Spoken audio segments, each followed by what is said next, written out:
Hello, I'm STS-130 mission specialist Nicholas Patrick, and you're watching NASA TV.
Good morning, Endeavour, and a special good morning to you today, Nick. Good morning, Sharon, and good morning to everybody down there on planet Earth, and especially to my lovely wife, Rosanna, and William, Ceci, and Cameron, who picked that song for me because it reminds me of a childhood spent dreaming of flying in space. Good morning, all. The shuttle station complex has just crossed into another orbital sunrise, 220 miles above the far northwestern Pacific Ocean. It has just finished flying over the extreme eastern portions of China and Russia.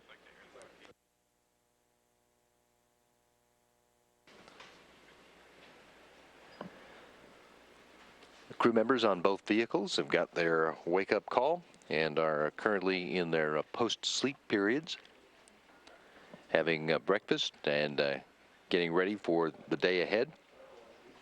A day that'll see them spend the first half of it on a variety of subjects, from cargo transfer from the shuttle onto the station, to exercise for individuals, to resizing a spacesuit for astronaut Bob Behnken. The current image is from the cameras on the Space Shuttle Endeavour, as it is now flying over, has just passed over Ethiopia and is crossing over the Red Sea and beginning a pass over some of the Arab Emirates states and Saudi Arabia. This is Mission Control Houston with a live view inside the International Space Station. Expedition 22 Commander Jeff Williams will be working through a couple procedures at the first part of his day on board to do some maintenance work on the water recovery system as part of the plan to reactivate that equipment which processes urine into drinking water on board the station.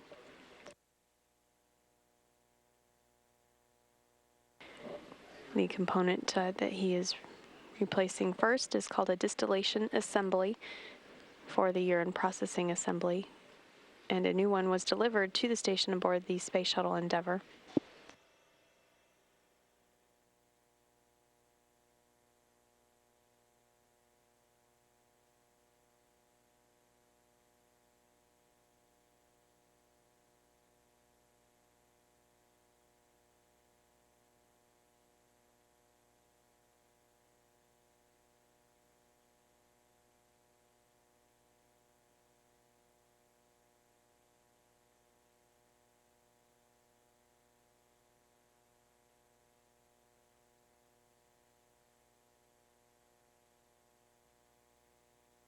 This is now a view inside the station's Quest airlock where astronaut Nicholas Patrick is, and astronaut Bob Behnken, also in view at the bottom of the screen, are working on preparing their tools for the 3 spacewalks that they will be conducting.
All right, we copy 1006 as expected in Bob's suit. Correct, thanks, Al. Space Shuttle Endeavour's Commander George Zamka is inside the station's Quest airlock, working with station flight engineer Suichi Noguchi to install a rechargeable battery inside the spacesuit that astronaut Bob Behnken will use during the mission's 3 spacewalks. Houston Endeavour on air to ground 2 for CWSC Phil. Jerry, we're listening. Yeah, Danny, do you got a time? I'm about to do number 5. We'll give you another 12 minutes, Terry. Copy 12 minutes, and I've already transferred the first 2, and just to let you know, that area is getting pretty full. Hopefully we'll be able to squeeze another 4 in there. That's a JLP 1S2 where I'm putting them. It's kind of a CWCI graveyard in there, so hopefully we can squeeze the next 4 in there. We copy all, Terry, thanks. Endeavour's pilot Terry Virts is working on collecting condensate water or excess water from the Space Shuttle Endeavour in containers and transferring that water over to the International Space Station for use. It's being stored in the Cubo logistics pressurized section.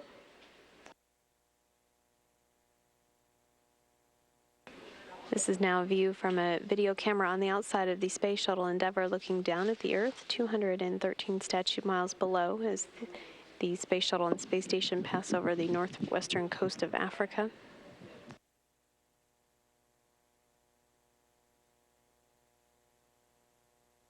As it is nighttime on that side of the Earth, the lights of cities are visible. ISS and Endeavour have you loud and clear. Good to hear. Well, greetings from Sacramento, California. We feel a personal connection to Steve Robinson, who's from Sacramento. So, Steve, I'd like to begin with you and hear your thoughts on the shuttle program ending this year, but still leaving behind a remarkable legacy in the space station and the Hubble telescope. Is this mission a little bittersweet for you? Well, hello, Sacramento, my hometown, and I'd like you to meet all my good crewmates and friends here from the Shuttle Endeavour and the Space Station, International Space Station. Thanks for visiting us. And I couldn't have said it any better myself. This wonderful legacy of the shuttle program is this unbelievable space station. When we approached it yesterday from below, to look up and see what humankind could really accomplish in space was just almost impossible to believe. It seemed like science fiction, and now here we are with human beings that are living on board, and that truly is the amazing legacy of the Space Shuttle program. Steve, this will be a decade when more humans, even civilians, get to experience space flight. Do you find looking down on Earth from space to be life-changing?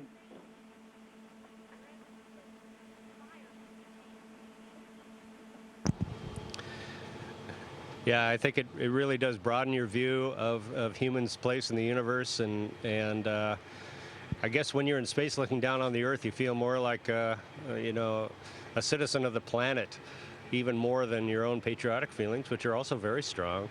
But I think the more people that get to experience that, the better this world's going to be.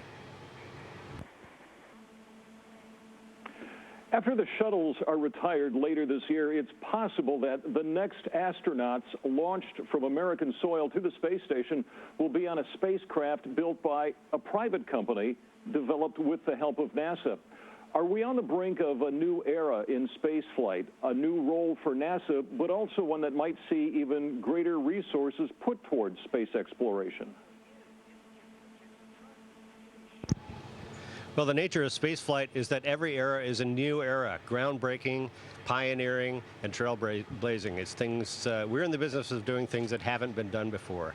So going on from the shuttle to another kind of vehicle, and in the meantime, using the Russian Soyuz vehicles is definitely our destiny, and I think everybody's excited to see what's going to come next. Steve, there is some shock and disappointment over the cancellation of NASA's plans to go back to the moon in this decade.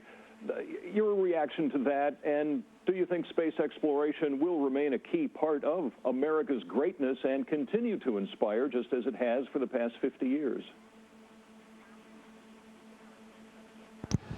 I think the American public have counted on a human space program for more than 50 years now. It's part of the national identity, and so I think it's going to continue. To me, it's not a matter of exactly which year we go back to the moon and establish a moon base. I think it's going to happen. I can't say when. I can't say who's primarily going to be responsible. I presume it'll be an international effort because it's one planet reaching the moon. And I just don't see any way that the exploration of space will really slow down, because that's the human spirit. A question for Jeff or TJ. The president's budget extends the U.S. commitment to the space station to 2020 or beyond. What is the benefit to science and mankind, really, in knowing that the orbiting space lab is going to be there for at least the next decade? Well, the station was always intended to be a unique orbiting laboratory to do science and research in many areas across the spectrum of possibilities, to include supporting future exploration. And it's taken us until now to complete the assembly. And after this mission, we'll be essentially complete with the major assembly of the space station. And naturally, when you get done building a project, you want to utilize it. So it's important to extract the utilization potential out of the station, and extending it out to 2020 gives us the opportunity to do that. A question for Commander Zamka. You are delivering and putting in place the last major additions to the space station. Some hard work ahead for you on this mission, but do you think at the end maybe a sense of a job well done by all of the shuttle crews that have helped to build the space station? Oh, I think so. This is one of many assembly missions that have come up here with a lot of players that have helped assemble it. We got some news yesterday that after we docked to the space station, the stack, meaning the mass that we brought up, added to the space station, was over 1 million pounds. So we've got quite a substantial construction effort up here. And it is a marvel to the teamwork between the different partners and all the astronauts and cosmonauts from different nations involved to get to this level. Well, thank you for your time tonight. We know you're all incredibly well trained. We just wish you the best of luck on this mission, and we're there in spirit with you. Thank you very much for your time. Thank you very much. Great questions. So long, Sacramento. Endeavour ISS, this is Houston ACR. That concludes the KXTV TV portion of the event. Please stand by for a voice check from WKRG TV. Endeavour ISS, this is WKRG TV. How do you hear me? WKRG TV, we have you loud and clear. Great. My first question is for Kay Heyer, the Mobile native. We want to know what kind of personal items you've taken with you and if you have any moon pies or Mardi Gras beads up there.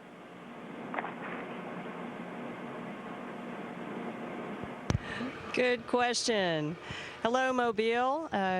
Haven't really had a chance to see Alabama or Mobile on this mission so far. We've been very busy, and when we've been passing over, it's been dark, so I haven't gotten a good look this time, but I'll certainly be looking for a chance to take a peek from up above.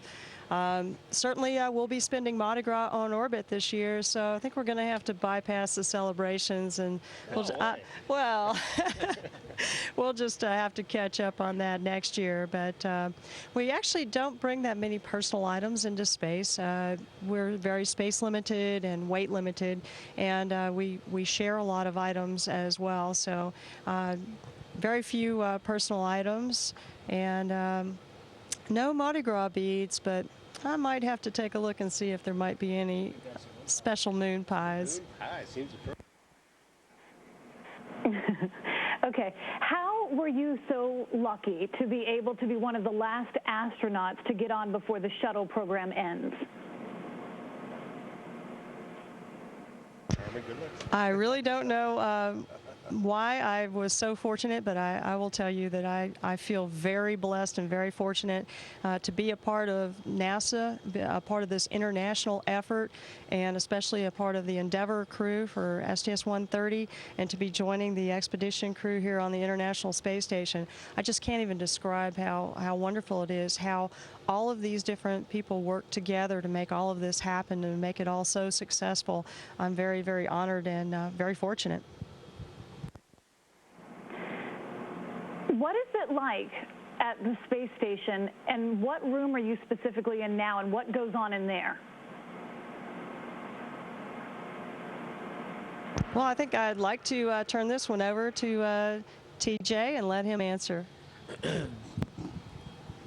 Well, right now we are hovering, floating in what's called Node 2, and it's at the front portion of the space station. What goes on in Node 2 mostly is, well, public relation events, as you see us doing now, but also it ends up being a little bit of a storage place where we end up logistically pre-positioning things to switch out with the shuttle items. And Commander Jeff and I have our sleep quarters in this area. Okay, we asked about some of the personal items. What do you do for fun while you're up there?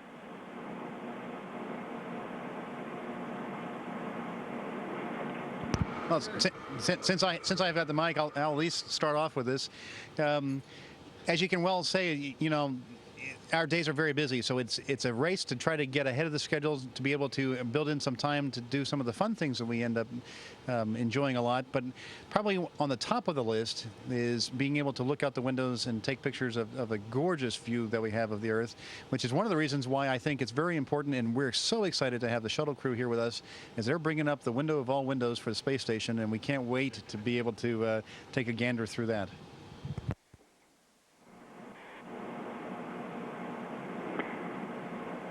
I think we still have you. So my next question is, since the shuttle program is coming to an end, what kind of things would you tell young children who really want to do something like space exploration?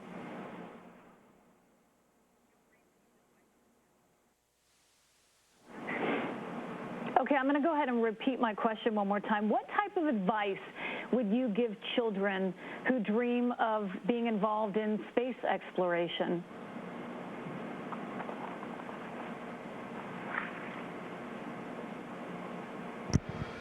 Hello, it's Terry Virts here. I would say to work hard in school and to find the things that you're good at and that you love.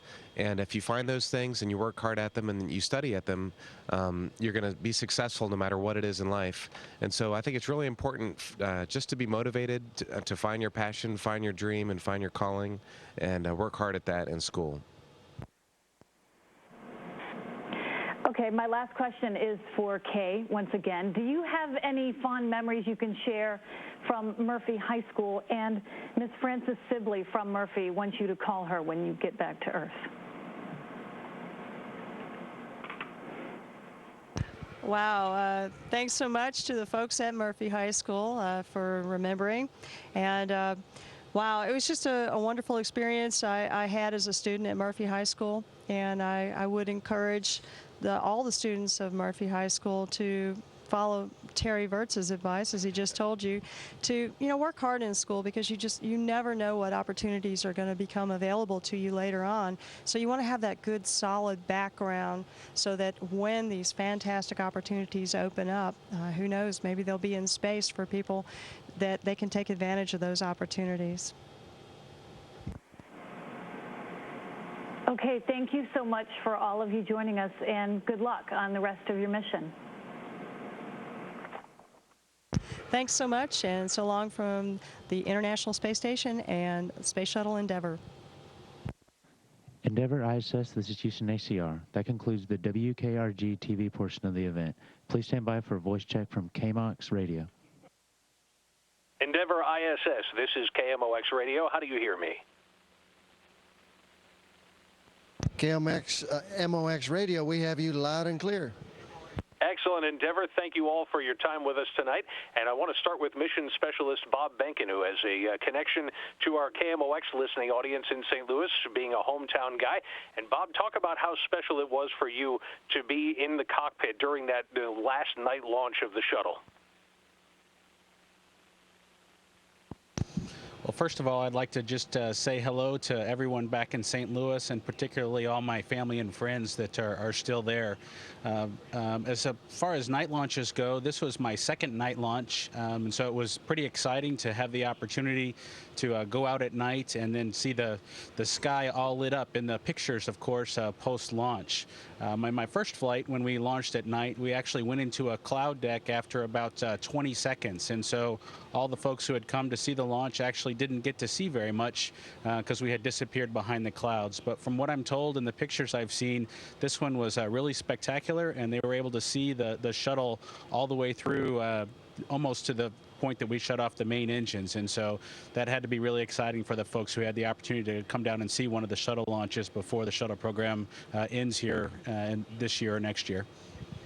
And Bob, we understand you had some unscheduled excitement with the power harness on your spacesuit. Talk about what happened and how you were working around it.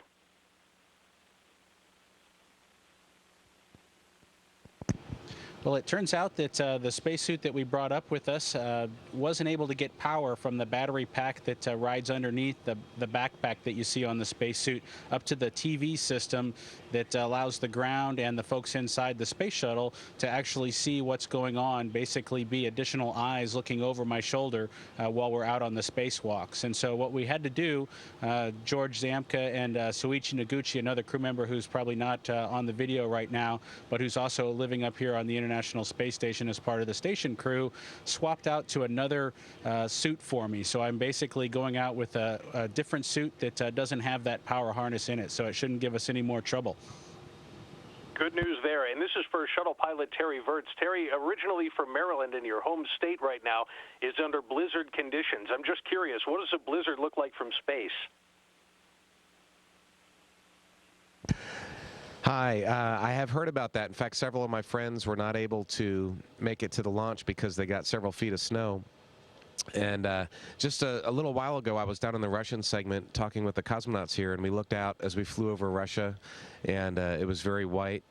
One of my first views of the Earth, just a few minutes after we got into space and the main engines cut off, I looked out and I could see the Alps going underneath, and they were snow-covered. And it's beautiful. The Earth looks different than what I had imagined. It's more spectacular probably than you can even put into words. And I think there's more color to it, more tones, and it just looks amazing. That's great. And in addition to being a resupply mission, this is also the delivery of Tranquility node. Talk about what is involved in installing that node on the ISS and what it's going to do when it's there.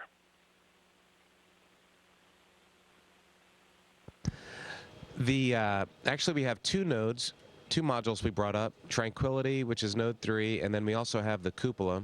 So the first task tomorrow, Bob and Nick will be going outside to do a spacewalk, and they're going to unplug the node from the space shuttle. And then Kay Heyer and myself, we're going to move the two nodes with the big robotic arm. We're going to move it and attach it to the left side or the port side of the space station. And then over the coming days, we're going to open the hatches and go inside. And Steve Robinson and George Zamka, and among others, are going to go inside and connect the wires and harnesses and get it outfitted from the inside. And Bob and Nick will have 2 additional EVAs to do after we get it set up to get the modules in their final configuration on the outside. And this is for Shuttle Commander George Zamka. George, you've been here before, and here you are at ISS again. Talk about the shuttle's legacy as its missions come to a close later on this year, and the legacy as concerns its relationship with the International Space Station. Sure. I think to start with, you have to remember when the shuttle began, it was a pretty aggressive idea to take a space vehicle that would take off like a rocket and then transform itself into a spaceship complete with a robotic arm and an airlock in space, be able to deliver a lot of cargo up and then land like an airplane. And it's been doing that for a long time, and it's been doing it with grit and with people that are very talented and very focused on the space mission for the United States. So to see it go, it's going to be a sad thing, but I think what we're going to see is a system to replace the capabilities that the shuttle has. We're just going to end up doing it a little bit differently. But we're all very fortunate to have ridden aboard the shuttle. It's been a tremendous vehicle.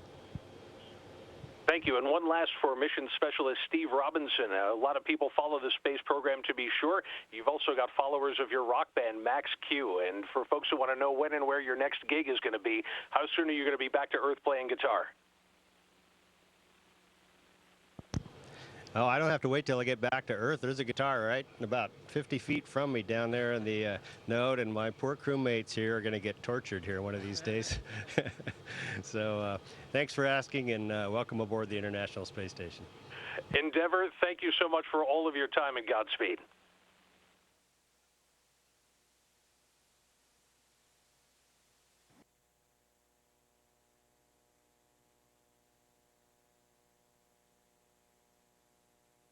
This is a view inside the Destiny Laboratory module where Expedition 22 Commander Jeff Williams is inside now. He's been working in this lab for much of the day on the water recovery system racks. This is Mission Control Houston with a view on board the International Space Station. We're looking inside the station's Quest airlock, which serves as the hatchway for the spacewalks that are conducted from the complex. Astronaut Bob Behnken is in the airlock working with some equipment. He and Nicholas Patrick will be the spacewalkers for the mission. This is Mission Control Houston. View here inside the Harmony node where it looks like the spacewalk procedure review is going on. You can see many of the crew members from both the shuttle and station crew gathered here with their timelines and agendas for tomorrow's spacewalk.